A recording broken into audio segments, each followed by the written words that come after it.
Hey everyone, and welcome.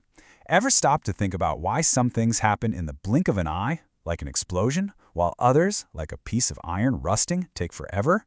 The secret behind all of this is a fascinating part of chemistry called chemical kinetics. Today we're diving into what really makes chemical reactions tick. So let's kick things off with a real head-scratcher. You've probably heard that diamonds are forever, right? But here's a little secret from the world of chemistry. According to the laws of thermodynamics, diamonds aren't actually the most stable form of carbon. Graphite, yep, the stuff in your pencil, is. So why isn't your jewelry slowly turning into pencil lead? Well, the answer to that mystery is exactly what chemical kinetics is all about. And this is where we see the huge difference between two big ideas in chemistry. Thermodynamics, on one hand, is like a GPS. It tells you if the destination is even reachable. Is a reaction possible? But kinetics is the live traffic report. It tells you how fast you're going to get there. So yeah, a diamond turning into graphite is possible, but the journey is so incredibly slow, we'd be waiting for billions of years. And that's why, thanks to kinetics, diamonds really are forever. So here's what we've got lined up. We're going to dive deeper into that diamond mystery. We'll figure out how to measure reaction speed, and then we'll crack the code of the rate law, which is basically the recipe for that speed. We'll also see how cranking up the heat affects reactions, peek into the tiny world of molecular collisions, and then bring it all back to see how this stuff shows up in our everyday lives. All right, so how do we actually clock the speed of a reaction? Think about it like driving a car.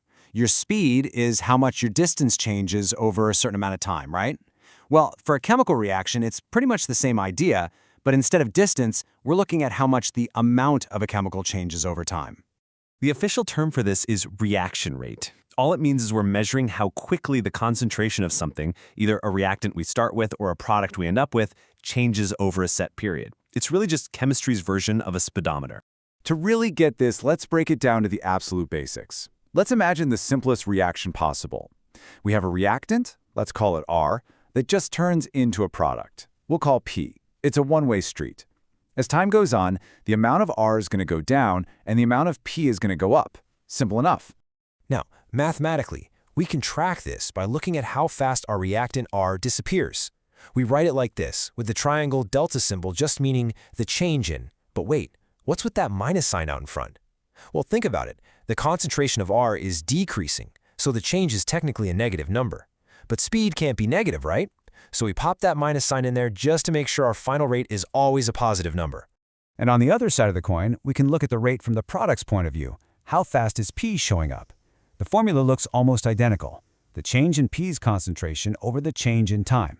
But notice, no minus sign needed this time. That's because the amount of P is increasing, so the rate is already going to be positive. Now this is where it gets really interesting. Take a look at this real data from an experiment. This table is showing the rate of a reaction at different time intervals. What do you notice happening? The rate, it's not staying the same, is it? It starts out pretty fast, and then it slows down. This is super common.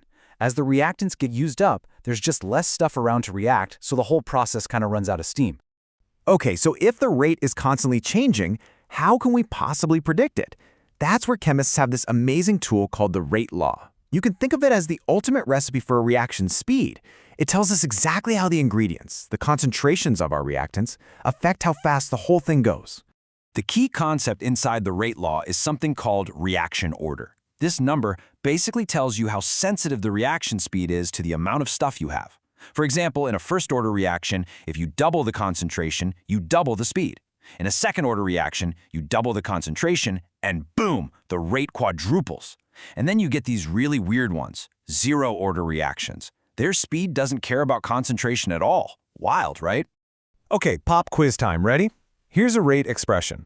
Based on what we just talked about, can you figure out the overall order for this reaction? Remember, the trick is just to add up the exponents you see on the concentrations.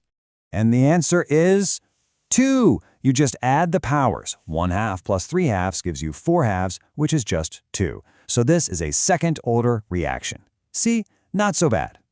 The rate law is awesome, but what if you want to ask a different question, like how much of my reactant will be left after 10 minutes? For that, we need something called the integrated rate law. It's super useful because it creates a direct link between concentration and time.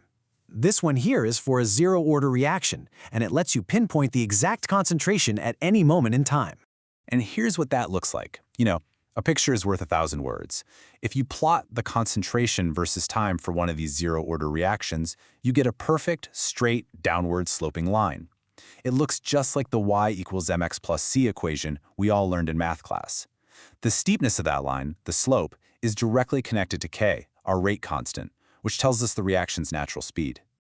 All right, we've talked a lot about concentration, but there's another huge player we need to consider: temperature. We all kind of know this intuitively, right? You put food on the stove to cook it faster. But what is actually going on at the molecular level when we turn up the heat? Whoa, okay, this equation looks pretty intense, I know. It's called the Arrhenius equation, and it's the key to everything. But don't panic. The only thing you really need to see here is this. As temperature, which is T, goes up, the rate constant, K, also goes up. That's the main takeaway. Higher temp means a faster reaction. Now, a really important piece of that puzzle is EA, the activation energy. The best way to think about this is to imagine an energy hill. For our reactants to become products, they first have to get enough energy to make it over this hill. If the hill is really high, the reaction will be slow because very few molecules will have enough oomph to make it to the top. So why do things like concentration and temperature even matter? To really, truly get it, we need to put on our superpowered goggles and zoom all the way down to the molecular level. This brings us to something called collision theory.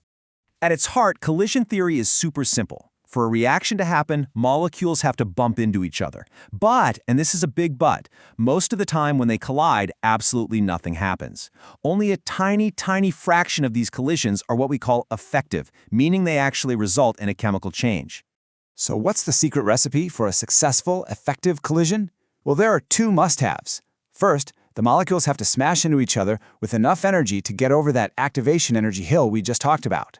And second, they have to hit each other in just the right way, at the right angle, like two puzzle pieces clicking together. If even one of these things is off, they just bounce away from each other and no reaction occurs. Okay, let's zoom back out from that tiny molecular world. We've seen that the speed of a reaction all comes down to these effective collisions, which are all about having enough energy and the right alignment.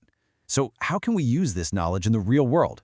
Well, this means we now have a toolkit to control how fast reactions happen. If we want to speed things up, we can increase the concentration. More molecules crammed into the same space means more collisions. We can raise the temperature. That gives more molecules the energy they need to get over that activation hill. Or we can use a catalyst, which is like a chemical shortcut that actually makes the hill smaller and easier to climb. So in the end, chemical kinetics is really the science of control.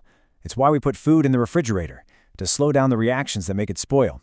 It's how medicines are designed to work at just the right speed in our bodies.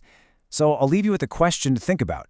Now that you know the rules of the game, if you could speed up or slow down any reaction in the world, what would it be and why? The possibilities are pretty amazing to think about.